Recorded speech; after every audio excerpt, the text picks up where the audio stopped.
Iran के हवाले से कुछ ना कुछ पेशरफ्त करने के लिए मुस्लिम ममालिक को आगे बढ़कर कुछ काम करना पड़ेगा। इनिशिएटिव माजी में पाकिस्तान लिया था, माजी करीब में, और दोबारा ये इनिशिएटिव शायद पाकिस्तान को ही लेना पड़ेगा। शायद और कोई मुस्लिम दुनिया का मुल्क इतनी अच्छी पोजीशन में नहीं है जितना वेल पोजीशन पाकिस्तान है। पाकिस्तान, सऊदी अरब, कतर, इसी तरीके से टर्की को साथ इंगेज करके इस मामले का कोई ऐसा मुस्बत हल निकाल सकता है जहां ईरानी क़यादत को दोबारा कायल किया जाए कि ये मसला इस तरीके से हम लेकर चलें तो आगे मामला बेहतर तरीके से बढ़ सकते हैं। इसी तरीके से वाशिंगटन के साथ जो पैगाम रसानी का काम है वो भी इस्लामाबाद के ज़रिए करना निस्बतन आसान है। ईरानियों का उसके ऊपर एतमाद माजी में था, अभी भी बरकरार रहना चाहिए और शायद यही एक रास्ता होगा जिससे ईरान के अंदर जो बार बार हमले हो रहे हैं पिछले कुछ दिनों में, और उसमें बहुत ज़्यादा बमबारी की गई है, उनके सिविलियन इंफ्रास्ट्रक्चर को भी हिट किया गया, तो उसको रोका जा सके ताकि वहाँ मज़ीद नुकसान ना हो।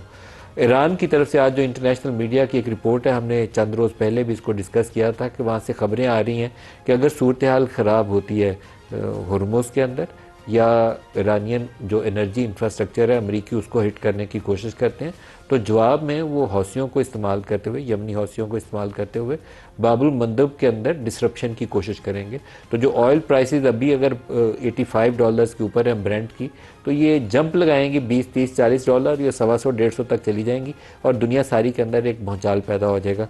रॉयटर्स ने आज ये स्टोरी जारी की है कि ईरानियन जो लीडरशिप है उन्होंने इंस्ट्रक्शन जारी कर दिए हैं कि अगर अमरीकी हमारे एनर्जी इंफ्रास्ट्रक्चर को हिट करते हैं या हुर्मुज़ के अंदर सूरत हाल ख़राब होती है तो आप बाबुल मंदब को दोबारा बंद करने की कोशिश करें। ये एक दफ़ा चंद साल पहले ये काम हो चुका है और अगर ये काम होता है तो 20% ट्रैफिक तो तकरीबन वो डिसरप्ट कर देंगे इंटरनेशनली जो चलती है उधर से, और सऊदी ऑयल उसका बड़ा हिस्सा बाबुल मंदब से गुजरता है। तो एक हुर्मुज़ की डिसरप्शन है जिसका प्रेशर है, और अगर साथ बाबुल मंदब भी शामिल हो जाए तो पूरी दुनिया में एक एनर्जी का बहरान आ जाएगा। इंटरनेशनल ट्रेड के लिए भी आएगा, लेकिन सबसे पहले एनर्जी का बहरान पैदा होगा और यूरोप और एशिया की इकॉनमीज़ शायद उसको बर्दाश्त करने की पोजीशन में ना हो, क्योंकि यूरोप सारे के अंदर अनएम्प्लॉयमेंट और महंगाई ने पहले ही उनकी इकॉनमीज़ का बुरा हाल किया हुआ है।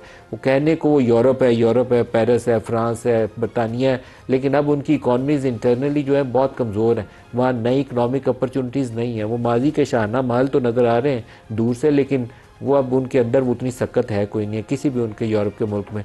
और अगर ये एनर्जी क्राइसिस डीपन होता है तो ये उसको ज़्यादा देर बर्दाश्त नहीं कर सकेंगे। एक स्टेटमेंट है अमरीकी नायब सदर जेडी वैंस का जो मैं आपको सुनवाना चाहता हूँ। हम मैं एटलीस्ट इसका कुछ 100 दफ़ा तज़किरा कर चुका हूँ कि इस जंग का और इस तनाज़े का अगर ये बरकरार रहता है तो दुनिया सारी में सिर्फ एक बेनिफिशरी है और उसका नाम नेतन्याहू है या इसराइल है, उसके अलावा कोई नहीं है। और वो अमेरिका को घेरता है, ट्रंप को बहुत इन्फ्लुएंस है वाशिंगटन के ऊपर।